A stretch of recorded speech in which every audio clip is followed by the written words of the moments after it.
बहुत समय पहले की बात है। भारत में एक राजा थे जिनका नाम विक्रमादित्य था। वे अपनी दयालुता और बुद्धिमानी के लिए प्रसिद्ध थे। उनकी बहादुरी की भी चारों तरफ चर्चा होती थी। एक दिन राजा विक्रमादित्य के दरबार में एक तांत्रिक आया। उसने राजा को उपहार स्वरूप एक फल दिया, जिसे राजा ने आदरपूर्वक स्वीकार किया। तांत्रिक ने राजा से अनुरोध किया कि उस फल को राजकोष में रख दिया जाए। अगले दिन तांत्रिक फिर आया और राजा को एक और फल दिया, जिसे भी राजकोष में रखने का अनुरोध किया। यह सिलसिला कई सालों तक चलता रहा। एक दिन कोषाध्यक्ष ने राजा को एक अजीब घटना के बारे में बताया। राजा जल्दी से राजकोष पहुंचा। वहां तांत्रिक द्वारा दिए गए सभी फल बेशकीमती रत्नों में बदल चुके थे। इतनी संपत्ति देखकर सभी दंग रह गए। राजा और उसके मंत्री खुशी से झूम उठे। अगले दिन तांत्रिक फिर से आया।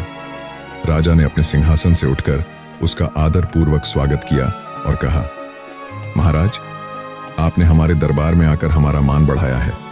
कृपया मुझे आशीर्वाद दें। बताइए, मैं आपके लिए क्या कर सकता हूं? तांत्रिक ने कहा, मेरा आशीर्वाद हमेशा तुम्हारे साथ है, परंतु हां, तुम मेरी एक मदद कर सकते हो।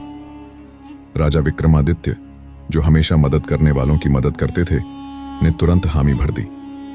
तांत्रिक ने कहा, घने जंगल में एक पीपल का पेड़ है जिस पर एक शव लटका हुआ है। मुझे देवी को प्रसन्न करने के लिए उस शव की बलि देनी है। लोग उस जंगल में जाने से डरते हैं। क्या तुम अमावस्या की रात को अकेले उस शव को मेरे लिए ला सकते हो? राजा ने साहस के साथ इस काम के लिए हामी भर दी। अमावस्या की रात को राजा अकेले ही जंगल की ओर निकल पड़े। वह रात काली और अंधेरी थी और जंगल में गहरा अंधकार छाया हुआ था। लेकिन राजा बिना विचलित हुए, बिना डरे आगे बढ़ते गए। अंत में वे उस पीपल के पेड़ तक पहुंच गए। पेड़ के चारों ओर कंकाल और हड्डियां बिखरी हुई थीं। पेड़ पर सफेद कपड़ों में लिपटा एक शव लटका हुआ था। राजा पेड़ पर चढ़े और शव को उतारकर अपने कंधे पर रख लिया। अचानक वह शव हंसने लगा। राजा को यह देखकर झटका लगा, पर वे बिना डरे चलते रहे। शव ने राजा से पूछा, तुम कौन हो? राजा ने जवाब दिया, मैं राजा विक्रमादित्य हूं।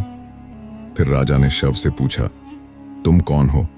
शव ने कहा, मैं बेताल हूं। तुम मुझे कहां ले जा रहे हो? राजा ने बेताल को तांत्रिक की पूरी कहानी सुना दी।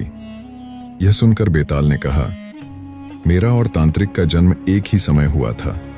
अगर तांत्रिक मुझे पकड़ लेगा तो वह मुझे मारकर अपनी शक्तियां बढ़ा लेगा और बाद में तुम्हें भी मार देगा।